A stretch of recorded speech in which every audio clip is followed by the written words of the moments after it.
फटाफट हेडिंग डाल लो, फटाफट हेडिंग डाल लो, नॉर्मेलिटी फटाफट। ठीक है, फटाफट हेडिंग डाल लो नॉर्मेलिटी। अब ऐसा तो नहीं है तुम्हें नॉर्मेलिटी के बारे में एक वर्ड भी नहीं पता, बोलो भाई, ऐसा तो नहीं है तुम्हें नॉर्मेलिटी के बारे में एक वर्ड भी नहीं पता? कोई बच्चा है जिसको पता ही नहीं नॉर्मेलिटी क्या होता है? जल्दी बताओ, क्या कोई बच्चा है, एक भी बच्चा जिसको भाई नॉर्मेलिटी पता ही नहीं होता क्या है? पता है ना? ठीक है, तो फटाफट देखो सारे इधर, आज हमें फटाफट, ठीक है, मेन चैप्टर पर आना है, कंसंट्रेशन टर्म्स फटाफट आधी क्लास में खत्म करना है।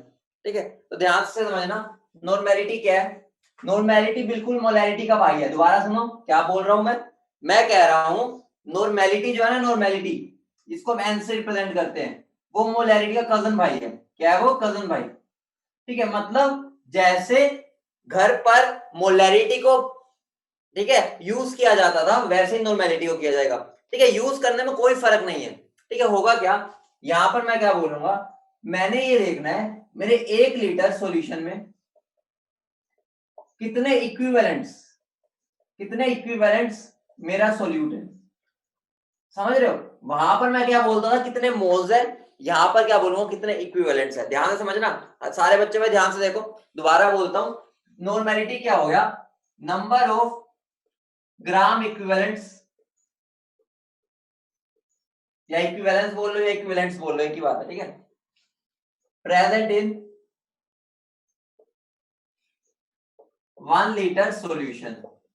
समझ रहे हो? तो मैं नॉर्मेलिटी को क्या बोल सकता हूं, इक्विवेलेंट्स, ठीक है, divide by volume in litres. बोलो हाँ या ना? ठीक है, अब बात है इक्विवेलेंट्स क्या है। इक्विवेलेंट्स होता है गिवन मास बाय, ठीक है, इक्विवेलेंट वेट। अब बात आती है इक्विवेलेंट वेट क्या है, तो इक्विवेलेंट वेट क्या है, मोलर मास या मोलर वेट बोल लो या molar mass divide by n factor. मतलब अरे मतलब एक बेहतरीन चीज हो गई। बेहतरीन चीज क्या है? बेहतरीन चीज ये है, नॉर्मेलिटी को समझना है तो इसको समझना पड़ेगा, इसको समझना है तो इसको समझना पड़ेगा, अरे इसको समझना है तो इसको समझना पड़ेगा। मतलब हर चीज अगले में जाके समझ आ रही है। हर चीज यहाँ के लिए पहले मुझे ये, यहाँ के लिए पहले मुझे ये समझना पड़ेगा। बोलो सबको फंडा क्लियर है? फंडा क्लियर है सबको? मतलब ये सब उल्टा चल रहा है, उल्टा खेला, यहाँ सारा उल्टा खेला हो रहा है कि मुझे ये पता होगा तो ये समझ आएगा, अगर ये समझ आएगा तो ही मुझे ये समझ आएगा, अगर ये समझ आएगा तो ही मुझे नॉर्मेलिटी समझ आएगा। बोलो समझ गया सब? बोलो क्लियर है? ठीक है, इसका मतलब यहां से, ठीक है, रिश्तेदारी निकाल रहा हूं यहां से, ध्यान से समझना, रिश्तेदारी। और वो रिश्तेदारी क्या है, नॉर्मेलिटी का, मोलैरिटी का कजन है नॉर्मेलिटी। दोबारा सुनो, अरे दोबारा सुनो, मोलैरिटी का कजन है नॉर्मेलिटी। वैसे ही इक्विवेलेंट और जो मेरे मोल्स है वो दोनों का कजन्स है, मतलब भाई है। और मेरा इक्विवेलेंट वेट और मोलर मास, ये दोनों भाई है। मतलब अभी तक जैसे मैं मोलर मास को यूज करता था, वैसे ही मैं इक्विवेलेंट मास को यूज करूंगा। जैसे मैं मोल्स को यूज करता था, वैसे इक्विवेलेंट को यूज करूंगा। जैसे मैं मोलैरिटी को यूज करता था, वैसे नॉर्मेलिटी को यूज करूंगा। समझ रहे हो? बोलो, बोलो समझ रहे हो? देखो मोलैरिटी का, ठीक है, साइड बाय साइड लिख देता हूं मोलैरिटी के बारे में, ध्यान से देखना। मोलैरिटी मेरा क्या होता था, moles by volume in litre. मैंने तुम्हें क्या बताया, नॉर्म मोल्स की जगह क्या लिख दूंगा मैं, इक्विवेलेंट। देखो भाई ये दोनों बिल्कुल सेम तरीके से। ठीक है, अब इक्विवेलेंट वेट, यहां पर मेरे नंबर ऑफ मोल्स क्या होते थे, गिवन मास बाय मोलर मास। देख रहे हो, मोलर मास और इक्विवेलेंट मास भाई भाई हो गए। समझ गए सब? बोलो ठीक है। ठीक है, इनके रिश्ते अगर ऐसे समझ के चलोगे ना, कोई दिक्कत नहीं होगी। सबको क्लियर है? बताओ, बोलो, बोलो बेटा, सबको क्लियर है? ठीक है, नोट कर लिया सबने? सबने नोट कर लिया?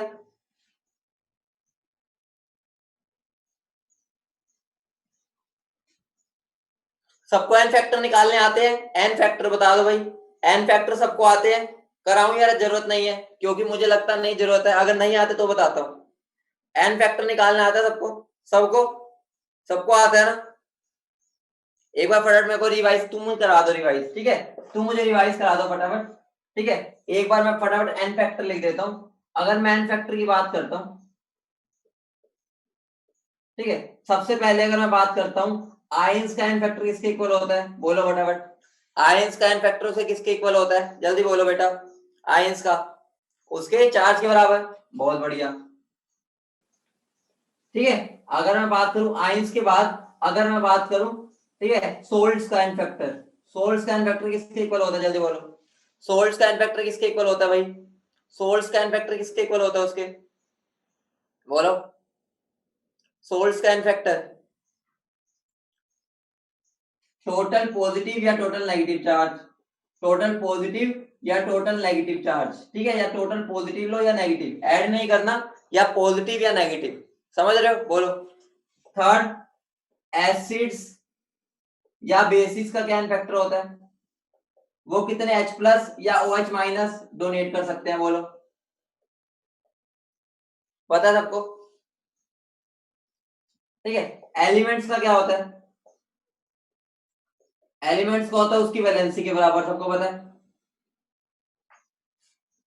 लास्ट, रिडॉक्स का क्या होता है, रिडॉक्स का एन फैक्टर, रिडॉक्स का एन फैक्टर क्या होता है, change in oxidation state, change in oxidation number बोल लो या स्टेट बोल लो, इनटू नंबर ऑफ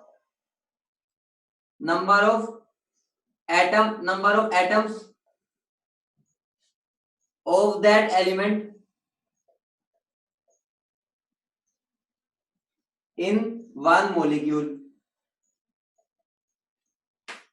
मुझे बताओ सारे बच्चों को ये सब निकालना आता है ना, कराने की जरूरत तो नहीं है, पक्का बताना, नहीं आता तो ये भी बता देना, ठीक है, ऐसा ना हो कि बार बार तुमको सर आता नहीं था मैं, क्योंकि 11th का टॉपिक है, मुझे लग नहीं रहा ये बताने की जरूरत है,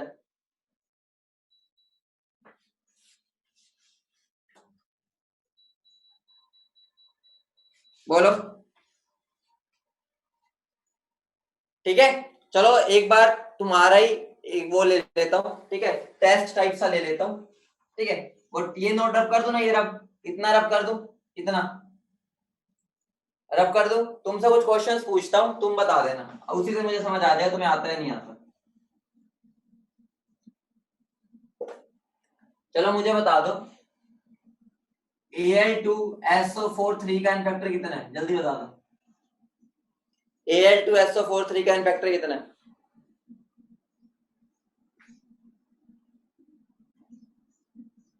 बोलो। अरे ऑब्वियस सी बात है बेटा, ये 6 है ना, ये सोल्ट है ना, तो सोल्ट, ये सोल्ट है मेरा, तो सोल्ट का फैक्टर उसका क्या होता है, टोटल पॉजिटिव और नेगेटिव चार्ज, टोटल पॉजिटिव या नेगेटिव। अब मुझे बताओ अगर मैं इसको पानी में डालूंगा तो मुझे क्या मिलेगा, 2 aluminium 3 plus plus 3SO4 2 minus, total negative charge कितना है, देखो 3 इंटू -2, एक के ऊपर -2, 3 के ऊपर -6, 2 एल्यूमिनियम के ऊपर कितना +6, तो चाहे मैं नेगेटिव लूं चाहे पॉजिटिव, आंसर क्या आ जाएगा मेरा 6, ठीक है, उसका कोई साइन नहीं होता है वेक्टर का, सीधा आंसर होता है, ठीक है। अब मुझे बता दो एक बार H2SO4 का वेक्टर कितना है, H2SO4 का फटाफट बोलो, क्योंकि ये 2H प्लस दे सकता है तो एन वेक्टर 2 हो जाएगा। H3PO3 का वेक्टर कितना है,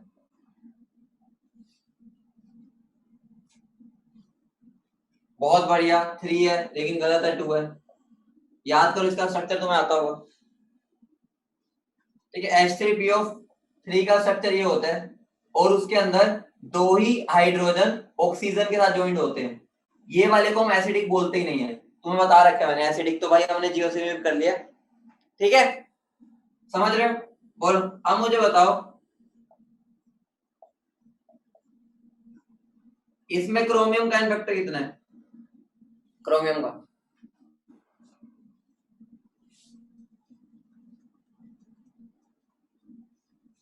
बेटा लक्ष्य उसका 1 होता है, उसका 1 होता है 1, ये बताओ इसका क्या होगा,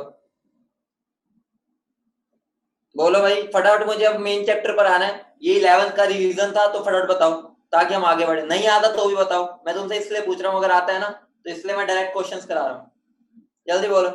देखो यहाँ पर क्रोमियम की ऑक्सीडेशन स्टेट क्या आ रही है, +6, यहाँ पर क्या आ रही है +3, दोनों की नहीं निकालनी होती, एक की निकालनी होती है। ठीक है, तो मुझे बताओ कितने का चेंज आ रहा है, चेंज आ रहा है 3 का। मेरा रिडॉक्स का एन फैक्टर क्या होता है, चेंज इन ऑक्सीडेशन स्टेट, तो एन फैक्टर क्या हो जाएगा 3 into number of atoms of that element in one molecule. इस एक मॉलिक्यूल में क्रोमियम कितने हैं, इस एक मॉलिक्यूल में क्रोमियम कितने हैं, 2, देख रहे हैं सब। तो यहाँ पर 3 इंटू क्या हो जाएगा 2, तो एन फैक्टर कितना हो गया 6। सबको क्लियर है, सबको क्लियर है।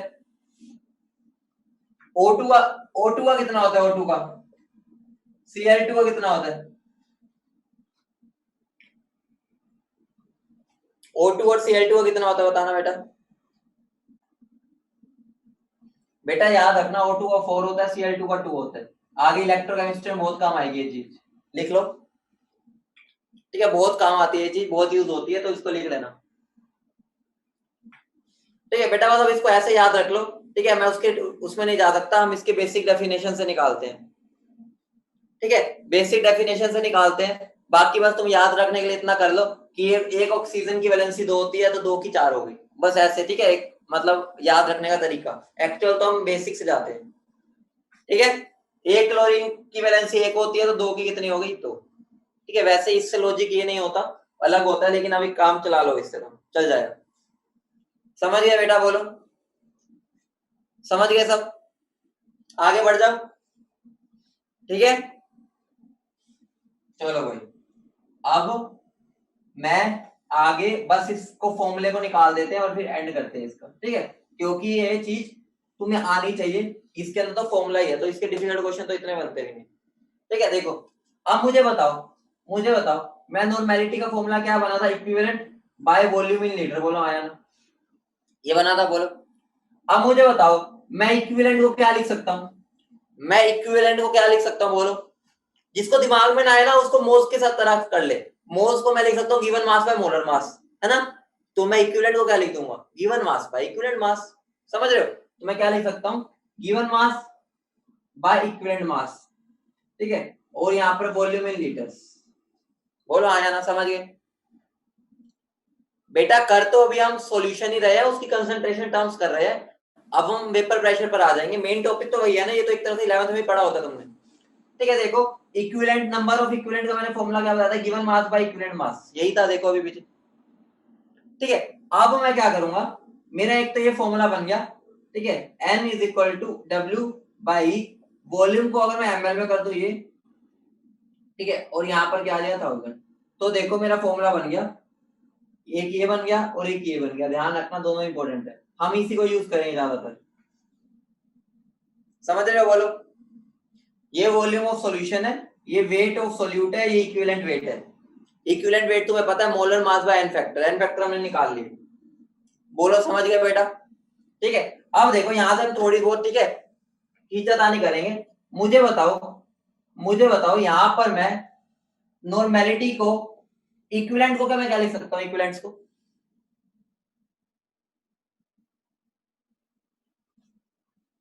चलो उसको उसको छोड़ो, यहाँ पर आओ पहले, यहाँ पर मुझे बताओ मैं इसको ऐसे लिख सकता हूँ W इंटू 1000। इक्विवेलेंट मास को मैं क्या लिख सकता हूँ, molar mass by n factor लिख सकता हूँ, बोलो आया ना, बोलो लिख सकता हूँ।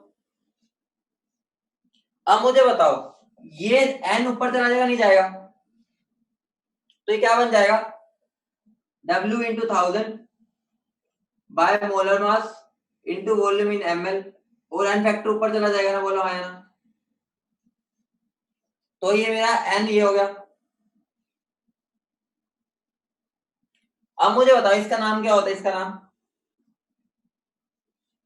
इसका नाम क्या है, बोलो। मोलैरिटी। तो मेरा फॉर्मूला क्या बन गया, n is equal to m into n f, बोलो समझ गए, क्लियर है, बोलो सबको क्लियर है।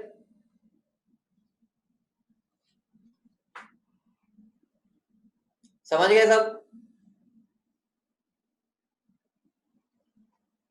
ठीक है।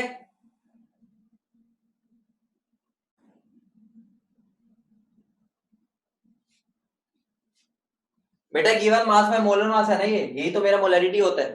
ठीक है, आगे देखो, अब आगे देखो, यहां पर आ जाओ, यहां पर आ जाओ। ठीक है, रट्टा नहीं मारना, समझना होता है। अगर मैं इसको, ठीक है, इसको मैं given mass by molar mass divide by n factor into volume in, ठीक है, ऐसे कर लो, ऐसे लिखो, बोलो।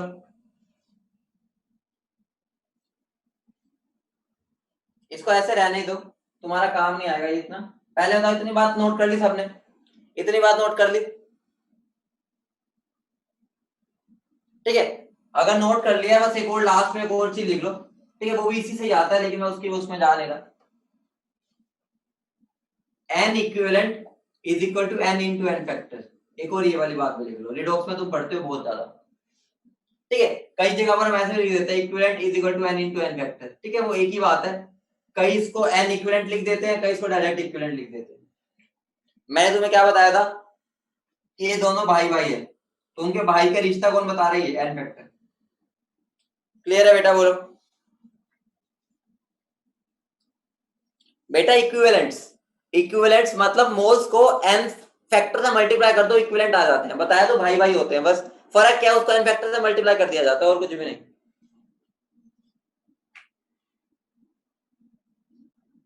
ठीक है,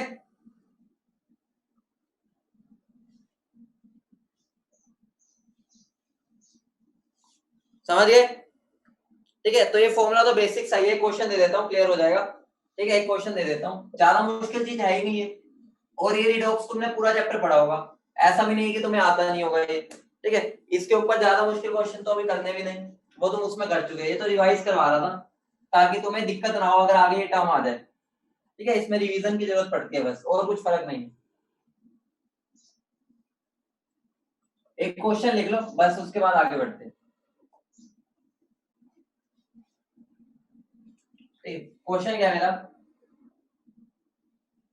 calculate normality of a solution containing 1.96 gram H2SO4 in 250 ml solution। Answer दे दो इसका।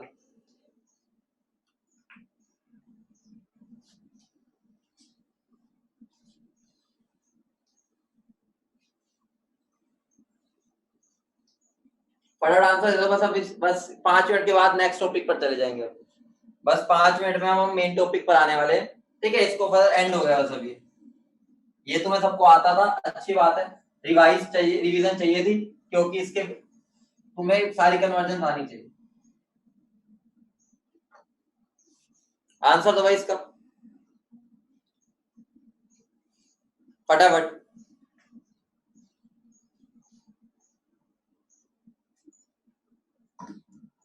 बहुत बढ़िया जेनिस, बहुत बढ़िया। और बच्चे बताओ। देखो सिंपल है, नॉर्मेलिटी का फॉर्मूला मैंने क्या बताया है? W B into 1000 upon equivalent weight into volume in ml. यही फॉर्मूला था। देखो तो नॉर्मेलिटी क्या हो जाएगा? वेट कितना है? 1.96 इंटू 1000। इक्विवेलेंट वेट कितना होगा? H2SO4 का इक्विवेलेंट वेट क्या होता है? साइड में निकाल लो, 98/2 49। तो 49 इंटू वॉल्यूम कितने है? 250। 1 द 4 द। ठीक है, इसको सोल्व कर लो, क्या आ रहा है? ठीक है, ये आ गया नीचे। ठीक है, 49 के ये किस पे चला जाएगा? 4 पर। तो आंसर क्या बन जाएगा? 0.16 नॉर्मल। समझ गया सब? आसान था, बोलो। आसान था, क्लियर है? बोलो फट बताओ, क्लियर है? चलो भाई, अब अपने मेन टॉपिक पर आते हैं। खत्म अपनी कंसंट्रेशन टर्म। एक पीपीएम बची है, पीपीएम कुछ भी नहीं है। पीपीएम का मतलब होता है पार्ट्स पर मिलियन। ठीक है, इंपॉर्टेंट तो बिल्कुल ही नहीं है। पार्ट्स पर मिलियन, इसका मतलब क्या है? अगर मैं बोल रहा हूं, ठीक है, अगर मैं बोल रहा हूं 1 ppm, इसका मतलब है, इसका मतलब है 10⁶ मॉलिक्यूल में एक मॉलिक्यूल इसका है। समझ रहे हो? मतलब एक मॉलिक्यूल 10 लाख लोगों में, समझ रहे हो? 10 लाख होता है ना, 1 मिलियन, 1 मिलियन में एक मॉलिक्यूल है उसका। ठीक है, तो इसका फॉर्मूला क्या बनता है, सिंपल सा फॉर्मूला होता है पीपीएम का weight of solute upon weight of solution into 10⁻⁶। ठीक है, इतना इंपॉर्टेंट नहीं है, बकवास रद्दी चीज है ये, ज्यादा बहुत ही छोटी वैल्यू जब कंसंट्रेशन होती है ना वहां यूज होता है, ज्यादा फॉर्मेलिटी कुछ नहीं है, फॉर्मेलिटी बस हम आयनिक कंपाउंड्स के लिए यूज करते हैं मोलैरिटी, ठीक है, और कुछ भी नहीं है वो, फॉर्मेलिटी और मोलैरिटी का ही नाम है बस एक, ठीक है, वो आयनिक कंपाउंड्स में यूज करते हैं बस, फर्क कुछ नहीं है, ठीक है। तो बेटा हम ये मोल कंसेप्ट नहीं पढ़ रहे ना कि हम बहुत बेसिक्स में जाए, ठीक है, वो तुमने 11th में किया होगा, और मोलैरिटी तक तो मैंने बहुत ही डिटेल में कराया है, एप्लीकेशन के अच्छे अच्छे क्वेश्चंस भी कराए हैं, ठीक है, तो मोलैरिटी सबसे इंपॉर्टेंट था, मैंने उसको बहुत ही डिटेल में करवाया, तुमने देख लिया होगा, ठीक है, जो इंपॉर्टेंट है उसको उतनी अहमियत मैंने दी अभी भी, बाकी तुमने 11th में तो सारे पढ़ा होगा, ठीक है। तो मेन मुद्दे पर आते हैं जो तुम्हारा प्रॉपर चैप्टर है, ठीक है, तो कंसंट्रेशन टर्म्स थी, तो मेन मुद्दा तो अब स्टार्ट हो रहा है, ठीक है। अब हेडिंग डाल लो, देखो अब इस चैप्टर में, हाँ अब ध्यान से देखो, अब इधर देखो सब, अब सबका ध्यान इधर हो, अब कोई नहीं हिलेगा भी नहीं, ध्यान भी सब इधर देंगे सर, अब नई चीजें स्टार्ट होंगी, ठीक है, मतलब कंसेप्ट बिल्ड करना है हमें, यहाँ पर क्या करना है, हमने एक लिक्विड लेना है, ध्यान सुनना, हमने एक लिक्विड लेना है, ठीक है, हमने क्या लेना है, एक लिक्विड, एक कंटेनर में हमने यहाँ पर लिक्विड भर देना है, इसमें मैं एक तो गैस फिल करूंगा, गैस को सोल्यूबल करने की कोशिश करूंगा, गैस को अंदर ठोसूंगा कि भाई तू अंदर डिसोल्व हो, मतलब मैं उसकी सोल्युबिलिटी चेक करूंगा, ठीक है, उसको पढ़ने के लिए हमें हेनरीज लॉ पढ़ना पड़ता है, क्या पढ़ना पड़ता है, हेनरीज लॉ। एक हमें पढ़ना है सॉलिड के इसको मैं इसमें मैंने तो सॉलिड सोल्यूबल करना है, ठीक है, इसके अंदर मुझे लिक्विड भी सोल्यूबल करना है, ठीक है, तो समझ रहे हो, एक तो हमें ये कैटेगरी पढ़नी है कि जहां गैस को करेंगे, और एक इन दोनों को भी करेंगे, समझ रहे हो, बोलो आया ना, तो हम इसको बाद में करेंगे, ठीक है, ये बाद में करेंगे, पहले हम इनके बारे में बात करेंगे, क्लियर है, इतनी बात क्लियर है, समझ के हम क्या पढ़ने वाले हैं अभी, समझ रहे हो, बोलो बोलो। लेकिन एक बात बताओ, चाहे मुझे इसको इसमें सोल्यूबल करना है, चाहे इसको करना है, चाहे इसको करना है, लिक्विड तो कॉमन है, लिक्विड के अंदर ही कर रहे हैं, बोलो, चैप्टर का नाम ही क्या है, सॉल्यूशंस, अगर चैप्टर का नाम ही सॉल्यूशन है मतलब सॉल्यूशन किसमें बनाते हैं हम जनरली, लिक्विड में, तो हमें लिक्विड के बारे में तो जानना होगा, ठीक है, तो लिक्विड के बारे में अगर हमें जानना है तो स्टार्ट करते हैं, सबसे पहले अगर लिक्विड के बारे में जानना चाहते हैं तो हमें कुछ फिनोमिना को समझना पड़ेगा, ठीक है, उस फिनोमिना को भी समझने के लिए मुझे सबसे पहले समझना पड़ेगा एक टर्म जिसका नाम है इवेपोरेशन, जिसका नाम है इवेपोरेशन, ध्यान से समझना, इसका नाम है इवेपोरेशन। अब देखो सब बच्चे इधर देखो, होता क्या है एक्चुअली में, ध्यान से देखो, सबने पढ़ रखा है 9th 10th 11th में भी पढ़ा हुआ इवेपोरेशन, होता क्या है, सिंपल सी बात है, अगर मान लो मैंने क्या किया, एक थाली के अंदर, ठीक है, एक थाली के अंदर, या एक, ठीक है, मेरे पास ये थाली मान के चलो, ठीक है, ये ना बोलो सर थाली का है, ठीक है, एक थाली के ऊपर मैंने पानी डाल दिया, ठीक है, या मान लो मैं जा रहा था, मेरे से गिर गई, उल्टी हो गई, वो गिर गई, नीचे पानी फैल गया, मेरी माता ने बोला भाई अब तो भाई पोछा लगाना पड़ेगा तुझे, साफ कर, मैंने कहा मैं तो भाई साइंस का स्टूडेंट हूँ, मैं तो भाई साइंस का स्टूडेंट हूँ, मैं क्यों साफ करूंगा, मुझे पता है थोड़ी देर में सूख जाएगा, क्या पता है मुझे, थोड़ी देर में सूख जाएगा, क्योंकि मुझे पता है कि उसका पानी जो है वो गायब हो जाएगा थोड़ी देर में, क्योंकि हमने पढ़ रखा है वो वहां पर इवेपोरेट हो जाता है, सबको पता है ना, बोलो हाँ या ना, सबको पता है पानी इवेपोरेट हो जाएगा, बोलो हाँ या ना, सबको पता है पानी इवेपोरेट हो जाएगा, तो इवेपोरेशन होता क्या है, कुछ भी नहीं है, ठीक है, सबको पता ही है, इवेपोरेशन क्या होता है, एक सरफेस फिनोमिना है, सबको पता है हाँ या ना, सबको पता है, एक सरफेस फिनोमिना है, होता क्या है यहाँ पर, होता क्या है, ऐसा होता है, देखो यहाँ पर मेरे जो सरफेस के मॉलिक्यूल्स है, ठीक है, मान लो मेरा सरफेस का मॉलिक्यूल है सारे, ठीक है, ये कुछ सरफेस के मॉलिक्यूल्स हैं, मैं कुछ कुछ बना रहा हूँ, है तो बहुत सारे, और एक ही मान लो बीच का मॉलिक्यूल है, अब इधर देखो, यहाँ पर सरफेस का मॉलिक्यूल है, या यहाँ वाले मॉलिक्यूल, यहाँ वाले मॉलिक्यूल पर नेट फोर्स क्या लगता है, जीरो, सबको पता है, क्या लगता है नेट फोर्स, जीरो लगता है, बोलो आया ना, तो वो खुश है, वो कह रहे हैं हमारे चारों तरफ दोस्त बैठे हैं, हमारे चारों तरफ दोस्त बैठे हैं, लेकिन जो बेचारा ऊपर बैठे हैं उनको यहाँ फोर्स लग रहा है, यहाँ लग रहा है, यहाँ लग रहा है, यहाँ, लेकिन ऊपर तो कोई है ही नहीं, ऊपर तो भाई उनके ऊपर फोर्स लगाने वाला या इंटरेक्ट करने वाला, ठीक है, जहां पर वो अपने जैसे मॉलिक्यूल के साथ इंटरेक्ट कर पाए कोई है ही नहीं, तो यहाँ पर इस मॉलिक्यूल पर नेट फोर्स क्या लग रहा है, जीरो, बोलो आया ना, नेट फोर्स क्या लग रहा है, जीरो, लेकिन इस पर वो जीरो नहीं लग रहा, दिख रहा है सबको, ठीक है, दिख रहा है। अब क्या होगा, ये सरफेस के मॉलिक्यूल है ना, वो कहेंगे भगवान काश मैं इसका बदला ले पाऊं, जो मेरे साथ अन्याय हो रहा है काश मैं उसका बदला ले पाऊं इन मॉलिक्यूल से, इन गद्दारों से जिन्होंने मुझे सरफेस पर रख दिया है। तो होगा क्या, ये मॉलिक्यूल क्या करेंगे, ये मॉलिक्यूल भगवान से जैसी प्रार्थना कर रहे होंगे भगवान इनकी सुन लेगा। इनके पास क्या, एक काइनेटिक एनर्जी आ जाएगी, एक एनर्जी होती तो हमेशा ही इनके पास, लेकिन उन पर इतनी काइनेटिक एनर्जी, इतनी हिम्मत आ जाएगी अंदर से कि वो यहां से भागने की कोशिश कर सकते हैं। और वो हिम्मत तुम्हें पता है हमारे एटमॉस्फेयर पे इतनी तो एनर्जी होती है, पता है ना, कि वो एनर्जी कि इन मॉलिक्यूल को यहां से छुटकारा दिलवा के ऊपर निकलवा सके। बोलो समझ रहे हो, बोलो समझ रहे हो, बोलो। तो होगा क्या, ये मॉलिक्यूल्स को अगर किसी तरह से कुछ इतनी एनर्जी मिल जाए कि वो बाहर निकल जाए, तो मुझे बताओ अब वो मॉलिक्यूल अगर बाहर निकल गए तो इवेपोरेशन हो गया, बोलो। तो इवेपोरेशन हो गया, बोलो। इवेपोरेशन हो गया, बोलो फटाफट। ठीक है, तो इवेपोरेशन है क्या, कुछ भी नहीं है। सरफेस के मॉलिक्यूल अपने सरफेस को छोड़ के टेंडेंसी रखते हैं हवा में निकल जाने की। रीजन क्या है, क्योंकि उनके पास एक कई बार सफिशिएंट काइनेटिक एनर्जी होती है कि वो उस सरफेस को लीव करके जा सके। बेटा ये सराउंडिंग है, वंशिका सराउंडिंग्स। ठीक है, तुमने बेटा पढ़ा होगा बचपन में, जो फर्श होता है, फर्श जब पानी घेरो, पानी जब उड़ जाता है फर्श ठंडा हो जाता है, वो क्या करता है, वो फर्श से एनर्जी को लेता है, एंडोथर्मिक प्रोसेस है, एनर्जी को खींचा और वो हवा में उड़ गया। समझ रहे हो, पढ़ा हुआ 9th-10th में पढ़ते ये बातें तो। ठीक है, बोलो क्लियर है, क्लियर है, बढ़े आगे, बोलो। लिख लेना इस बात को, लिख लो। The surface molecules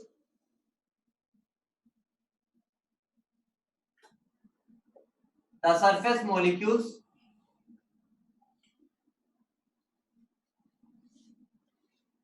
have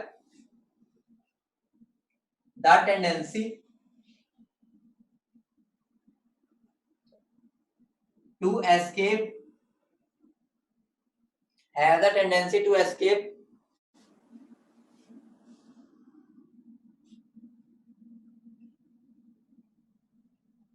this phenomena is called evaporation। सबको क्लियर है, बताओ, सबको क्लियर है, हमें इसकी डेप्थ में नहीं जाना, तुम्हें पता है इवेपोरेशन क्या होता है, पानी का ऊपर निकल जाना। बोलो क्लियर है इतनी बात। ठीक है, अब बात आती है, ठीक है, अब बात आती है इसके फैक्टर्स क्या है। ठीक है, इसके फैक्टर्स क्या है, फैक्टर्स ध्यान से समझना बेटा। मैं वो सारा कुछ लिखवा नहीं रहा कि भाई इसके पास इतनी काइनेटिक एनर्जी है तो भाई वो निकल जाएगा, वो सब हमारे लिए इतनी इंपॉर्टेंट नहीं है। इवेपोरेशन का मतलब पता होना चाहिए, फील होना चाहिए। है क्या, सरफेस के जो मॉलिक्यूल्स होते हैं अगर उनके पास इतनी एनर्जी आ जाए कि वो इस फोर्स ऑफ अट्रैक्शन को तोड़ के बाहर निकल जाए, ठीक है, वो मैं बता रहा हूं।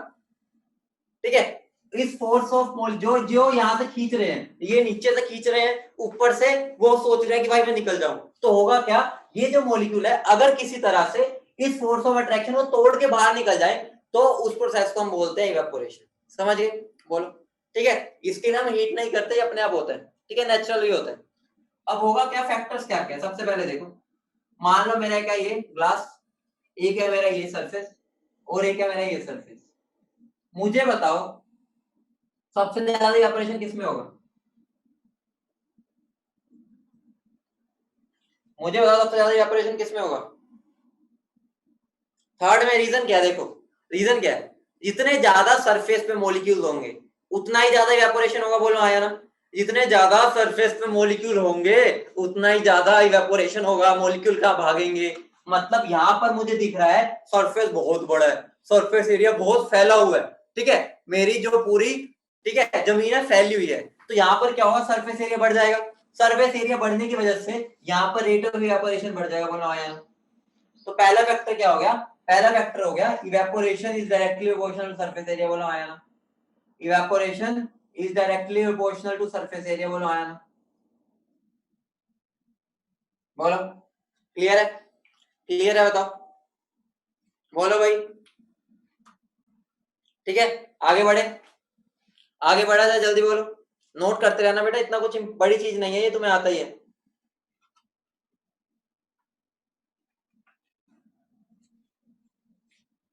ठीक है। अब देखो अगली बात, मान लो ध्यान से सुनो यार, मान लो सर्दी के मौसम में हमसे पानी गिर जाए और एक गर्मियों के मौसम में पानी गिर जाए, मुझे बताओ जल्दी कब सूखता है? जल्दी बोलो भाई, पानी जल्दी कब सूखता है, गर्मियों में या सर्दियों में? गर्मियों में या सर्दियों में? रीजन क्या है? रीजन क्या है? वहां पर टेम्परेचर क्या करता है, उसको उकसा देता है, कहता बेटा तुझे अपने, ठीक है, प्रतिशोध लेना पड़ेगा तुम्हें इनसे, तूने यहाँ पर बहुत टाइम अपना बॉर्डर पे काटा है, तेरी जिंदगी बहुत ही ज्यादा मुश्किल में रही है, तो यहाँ पर टेम्परेचर क्या उसको मोटिवेट करता है, उसको एनर्जी प्रोवाइड करता है इन मॉलिक्यूल्स को, ताकि वो कल्टी होके निकल ले। समझ रहे हो? ताकि कल्टी होके निकल ले, अपना वो फटाफट वहां से निकल जाए। बोलो समझ रहे हो? बोलो समझ रहे हो? बोलो हाँ या ना। ठीक है, समझ गए? तो अगला फैक्टर मेरा क्या होगा? ठीक है, अगला फैक्टर मेरा क्या होगा? सेकंड फैक्टर हो गया मेरा टेम्परेचर। क्या हो गया? टेम्परेचर।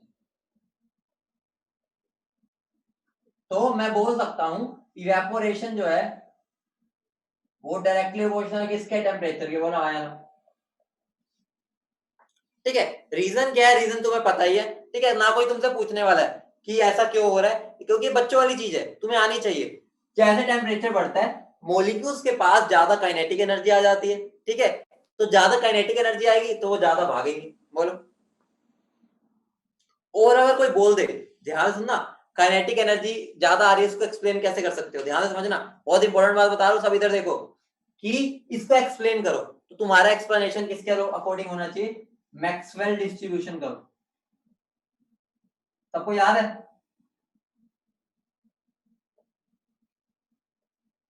बोलो याद है सबको? होता क्या, तुम्हें याद होगा, ये ग्राफ बनाते थे हम, ये ग्राफ ऐसा होता था, टेम्परेचर जब बढ़ता था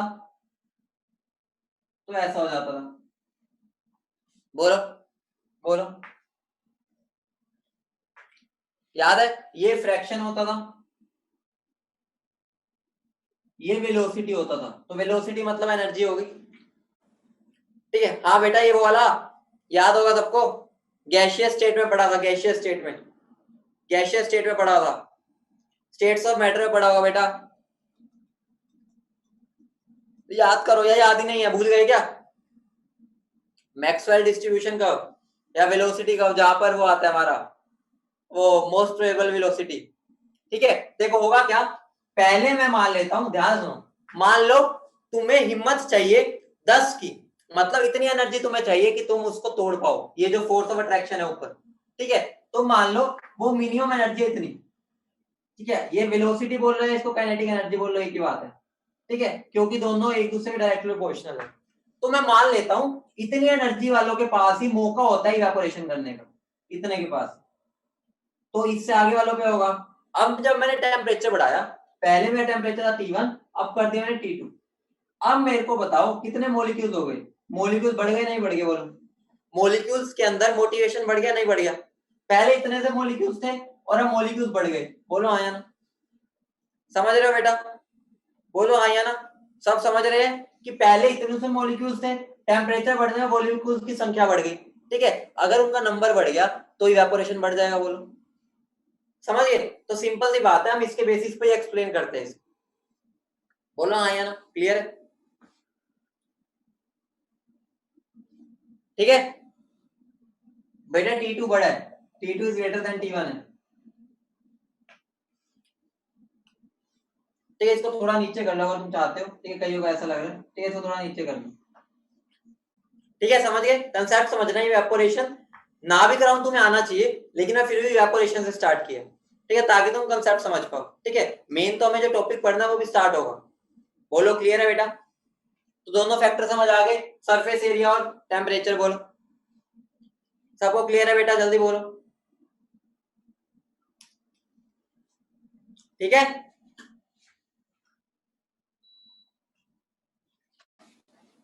नोट करो, जो नोट कर रहे हैं फिर आगे बढ़ो। नोट कर लिया सबने? नोट कर लिया?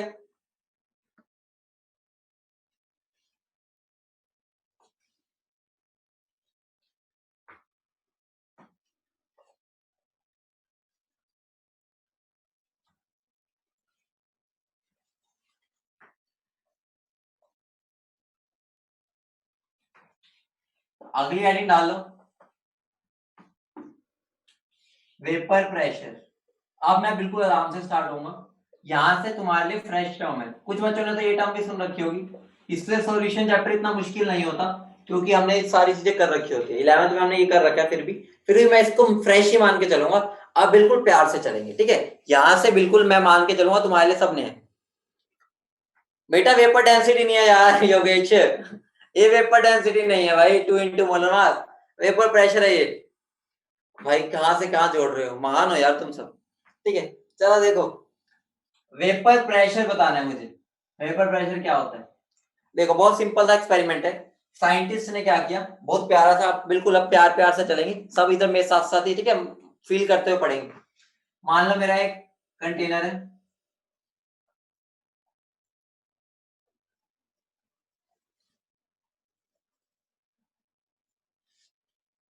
इसको हम क्या बोलते हैं, कोई बताएगा? इसका नाम क्या होता है? ये जो इंस्ट्रूमेंट है उसका नाम क्या होता है, बताएगा कोई? बोलो। बैरो या मैनो? बैरोमीटर या मैनोमीटर? बोलो। बैरो या मैनो? आधे बैरो बोल रहे, आधे मैनो बोल रहे हैं। पढ़ के आना बेटा, चेक करके बताना मुझे नेक्स्ट क्लास में बैरो या मैनो है, ठीक है? बताना तुम ही। अब देखो यहां पर क्या होगा, यहां पर ये मेरे इंस्ट्रूमेंट में ध्यान से देखना, होगा क्या? मान लो मैंने ना इसके अंदर ना पानी भर दिया या कोई भी लिक्विड भर दिया,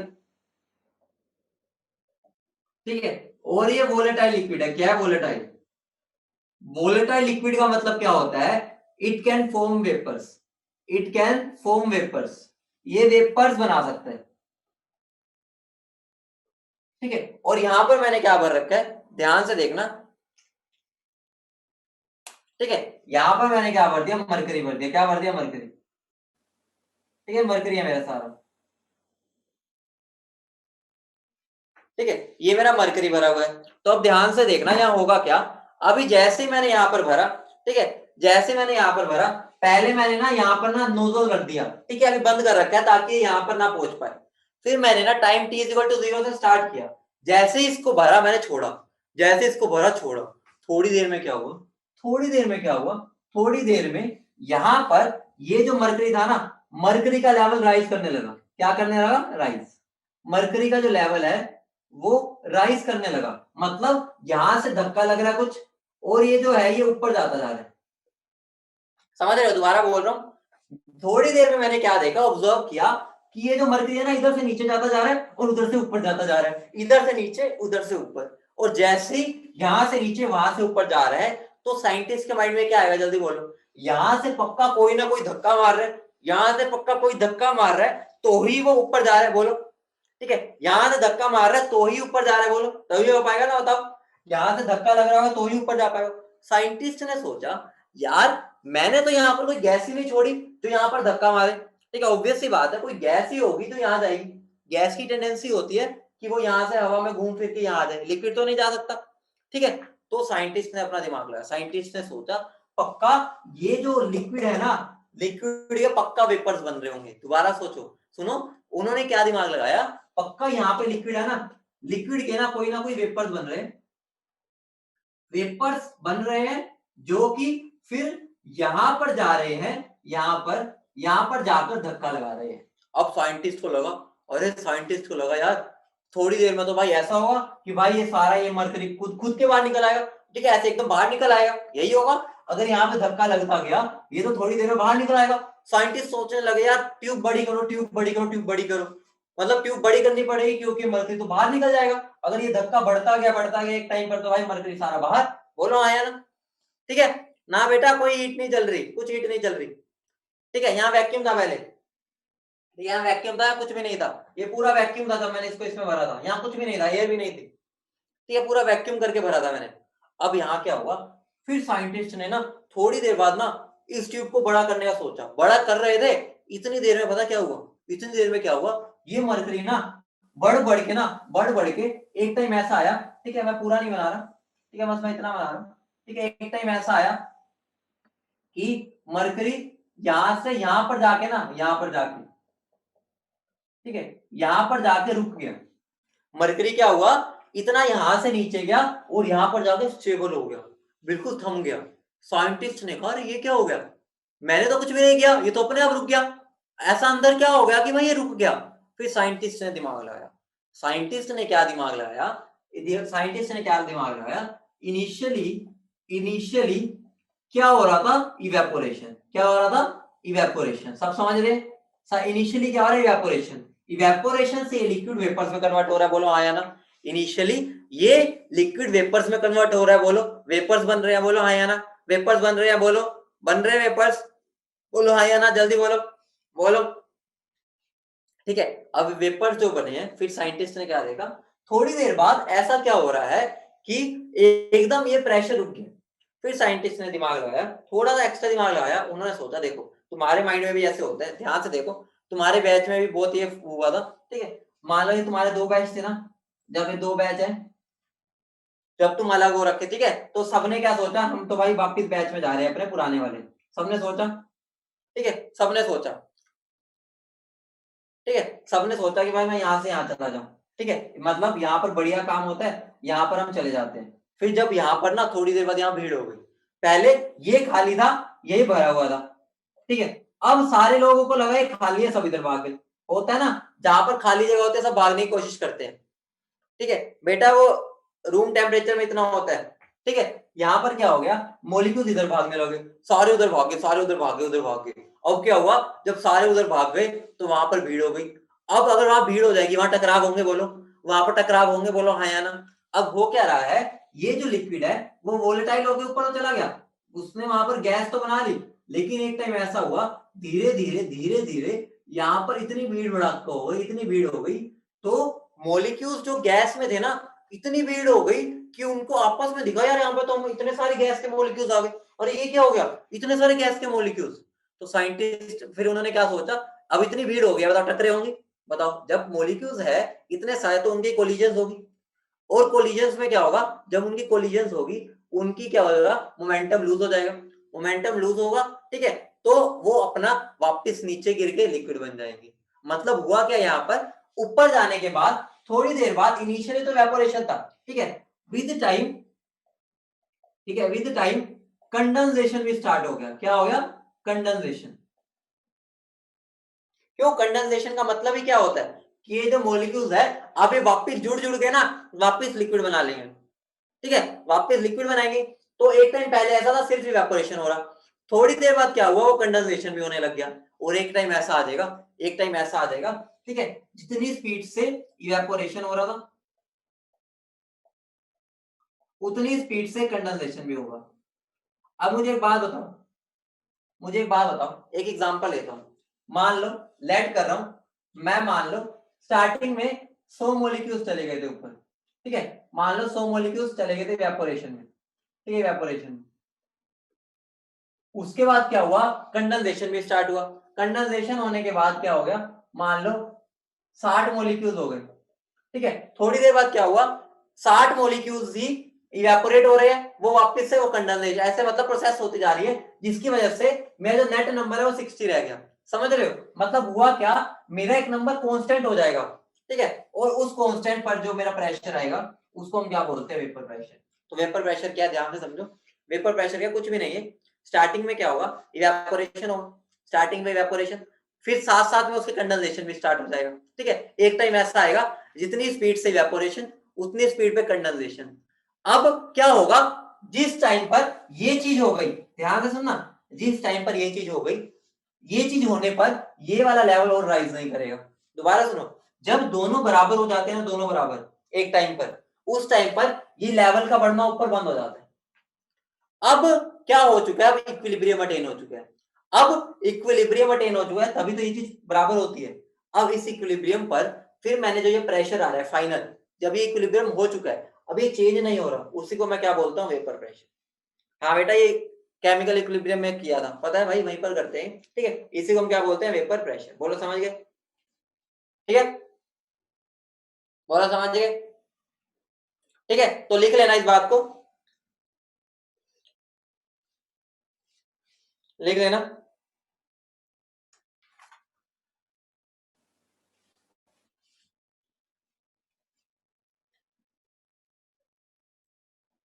the pressure, the pressure, the pressure developed the pressure developed over the surface, the pressure developed, लिख देता हूं, the pressure developed over the surface of liquid in equilibrium with vapors is called vapor pressure. बोलो सब बच्चे समझ गए, बोलो समझ गए, बोलो समझ गए बेटा। रेट, रेट है बेटा, रेट, रेट विद टाइम आएगा, time, with time, time temperature. हाँ बेटा गौरव, यू आर राइट। ठीक है, समझ गए सब। तो वेपर प्रेशर कुछ भी नहीं है, एक बार दोबारा रिपीट कर देता हूं। होगा क्या, स्टार्टिंग में ये जो लेवल है पहले तो कुछ नहीं था, धीरे धीरे बढ़ने लगेगा। ठीक है, यहाँ पे उठता जाएगा ऊपर, उठता जा रहा है ऊपर, जाता जा रहा है, जाता जा रहा है, जाता जा रहा है। एक टाइम ऐसा आएगा कि ये रुक जाएगा।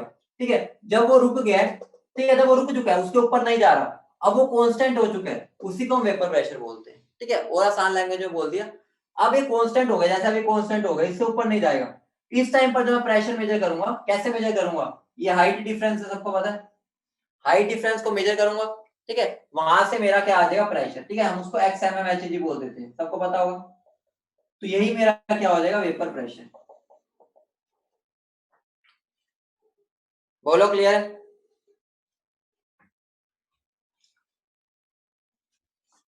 देखो ऐसा नहीं है, हाँ आदित्य बोलो, ऐसा नहीं है स्टार्टिंग में कंडेंसेशन नहीं हो रहा। पहले क्या हो रहा है, पहले रेट ऑफ इवेपोरेशन ज्यादा होता है रेट ऑफ कंडेंसेशन से, फिर एक टाइम पर आकर रेट ऑफ इवेपोरेशन और रेट ऑफ कंडेंसेशन बराबर हो जाते हैं।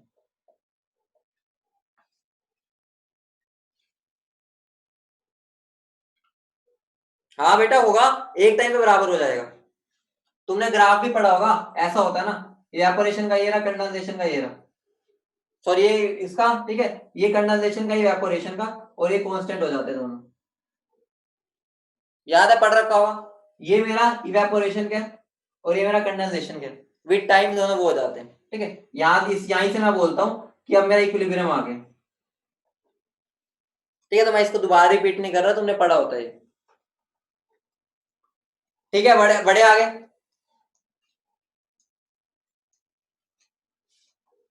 बोलो आदित्य बेटा, बोलो क्या कह रहे हो, नोट कर लो बेटा फटाफट इसको।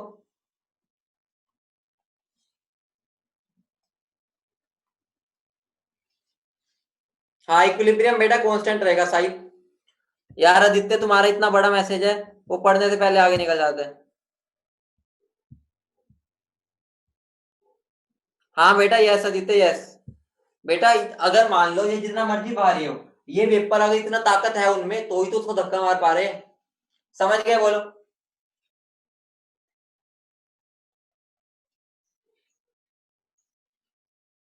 ठीक है, अब मैं तुम्हें कुछ क्वेश्चन पूछूंगा, नोट कर लिया ना सबने, सब सब नोट कर लिया, सबने नोट कर लिया, बताओ। ठीक है, अब मैं तुमसे कुछ क्वेश्चन पूछना चाहूंगा, तुम्हें मुझे आंसर देना उसका। वो क्वेश्चन क्या है, मुझे बताओ,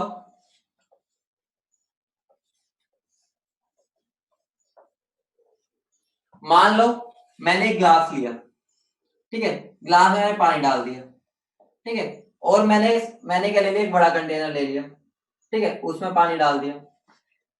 मुझे बताओ वेपर प्रेशर इसमें ज्यादा होगा या इसमें ज्यादा होगा।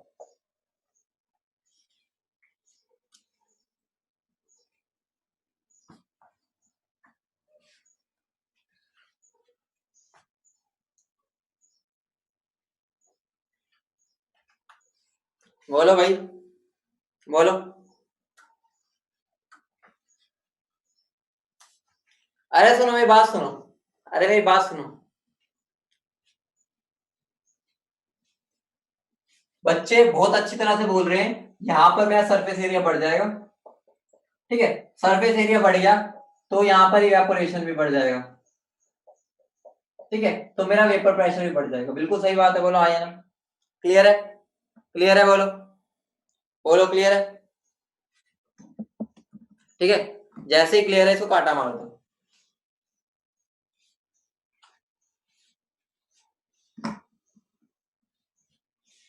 आंसर है सेम होगा।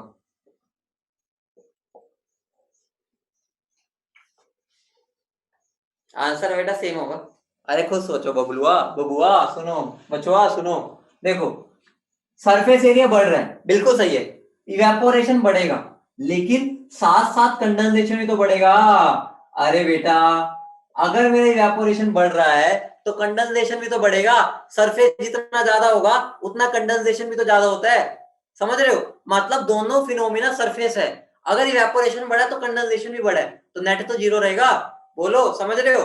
तो तुम्हें हमेशा वेपर प्रेशर ध्यान रखना, लिख लो इस बात को। ठीक है, लिख लेना फैक्टर्स, फैक्टर्स अफेक्टिंग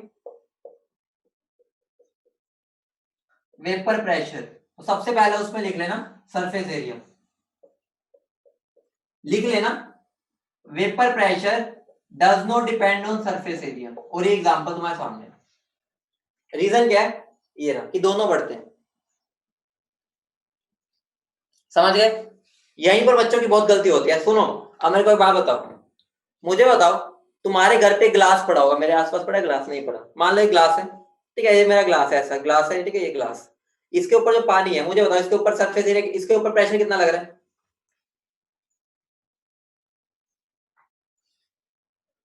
ना ना वो कुछ नहीं है बेटा, कुछ वो नहीं, क्लोज क्लोज नहीं। मुझे बताओ इसके ऊपर प्रेशर कितना है, इसके ऊपर प्रेशर कितना है इस टाइम पे? एटमॉस्फेरिक प्रेशर है। बोलो। अब मुझे बताओ अगर मैं समुद्र के ऊपर चला जाता हूँ, समुद्र तैरने, मुझे बताओ समुद्र के ऊपर प्रेशर कितना है?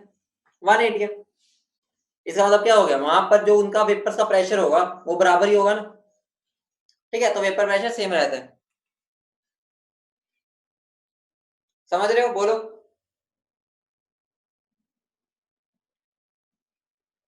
ठीक है, बोलो। अगर मैं तुम्हें बोलूं मैंने 5 लीटर लिया और मैंने 50 लीटर लिया पानी, मुझे ज्यादा वेपर प्रेशर किसका होगा?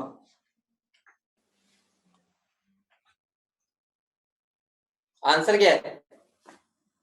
सेम। बेटा वो इन चीजों पर डिपेंड ही नहीं करता। अब फिर वही बात आ गई, यहाँ पर मेरा इवेपोरेशन ज्यादा होगा तो कंडेंसेशन भी ज्यादा होगा।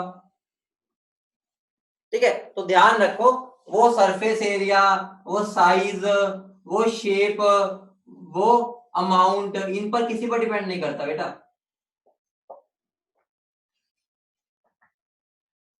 ये बहुत बार क्वेश्चन पूछा जा चुका है। इवेपोरेशन होता तो सब कुछ फर्क पड़ जाता, लेकिन सर वेपर प्रेशर पे कोई फर्क नहीं पड़ेगा। क्लियर है? सबको क्लियर है बेटा? ठीक है, क्लियर है? ठीक है, अगली चीज जो मैं बताने जा रहा हूँ फिर एंड करते हैं। ठीक है, एक और चीज समझ लो फिर लास्ट है। तुम मुझे बताओ तुमने कभी घर पे एसीटोन के साथ खेला? एसीटोन नेल रिमूव, तुम्हारे घर पे तुम्हारी घर वाले मम्मी या वो ऐसे बहन वगैरह साफ करते होंगे ना अपने नेल, नेल रिमूवर बोलते हैं। ठीक है, लड़कियों को तो पता ही होगा, लड़कों ने एसीटोन तो देखा ही होगा, वो सिप्रिट जिसको हम बोल देते हैं, चोट लगती है तो भाई हमारे उस पर लगा देते थे। ठीक है, अरे खेला नहीं है तुमने, देखा तो होगा, तुम्हारे माता या बहन लगी पड़ी होती है नेल पॉलिश साफ करने में। ठीक है, अब होता क्या है बेटा, कलर की बात नहीं कर रहा, वो तो वैसे डाला होता है, वैसे तो एसीटोन होता है उसमें ज्यादातर। ठीक है, होता क्या है वो बहुत जल्दी इवेपोरेट हो जाता है। बोलो, इवेपोरेट हो जाता है, सबको पता है ना, हम उसको हवा में रखे भाई गायब, सबको पता है। लेकिन ये अगर मैं पानी नहीं हूँ, पानी हवा में, पानी गायब होता है? पानी गायब होता है? पानी एकदम गायब हो जाता है हवा में? नहीं, पानी को तो बहुत दिन लग जाते हैं। अगर मैं बहुत ज्यादा पानी रखूंगा इवेपोरेट वो भी हो रहा है, लेकिन बहुत कम हो रहा है। ठीक है, तो मैं क्या बोल सकता हूँ, मैं ये बोल सकता हूँ मेरा जो वेपर प्रेशर है वो नेचर ऑफ लिक्विड पर भी डिपेंड करता है। किस पर? नेचर ऑफ लिक्विड पर। ठीक है, वो नेचर ऑफ लिक्विड पर भी डिपेंड करता है। होता क्या है उसके अंदर, देखो मेरे इवेपोरेट किसने करना है? इवेपोरेट ऊपर वालों ने करना है ना, बोलो आया ना। इवेपोरेट इन्होंने करना है जो ऊपर बैठे हैं। अगर इनको नीचे नीचे से खींचने वाले लोग ही कम होंगे, मतलब उनके आपस में प्यार कम होगा तो मॉलिक्यूल बाहर जाना चाहेंगे। होता है ना कि अगर मॉलिक्यूल्स को यहां से प्यार नहीं मिल रहा, वो क्या कहेंगे, भाई हम बाहर जा रहे हैं, हम घर छोड़ के जा रहे हैं। तो मैं ये बोल सकता हूं वेपर प्रेशर क्या होता है, वो इनवर्सली प्रोपोर्शनल होता है इंटरमोलिकुलर फोर्सेस। क्या? Intermolecular forces. समझ गए? बोलो समझ गए? ठीक है।